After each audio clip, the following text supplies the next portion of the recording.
ஆமாங்க, சபரிவர்மன் முறை இல்லாத வகையிலே கைது செய்யப்பட்டு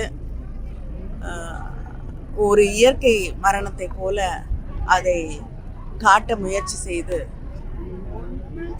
விசாரணையின் போது 19 இடத்திலே அவர் மீது காயங்கள் இருக்கிறது என்ற உண்மை இப்பொழுது தெரிய வந்திருக்கிறது. அரசு இப்ப இந்த காரியத்திலே ஈடுபட்டிருக்கக்கூடியவர்கள், அவருடைய உயிரிழப்புக்கு காரணமாக இருக்கக்கூடியவர்கள், அவர்களை தண்டிக்க வேண்டும், அந்த குடும்பத்திற்கு ஒரு நியாயம் கிடைக்க வேண்டும் என்பதை நான் இங்கு வலியுறுத்தி தெரிவிக்க விரும்புகிறேன்.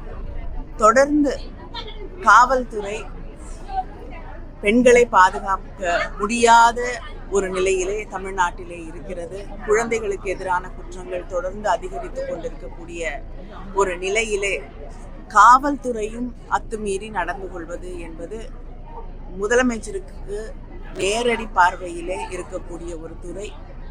அது தன்னுடைய இஷ்டப்படி இயங்கக்கூடிய ஒரு நிலையிலே இருக்கிறது என்பது நிச்சயமாக கவலைக்குரிய ஒன்று.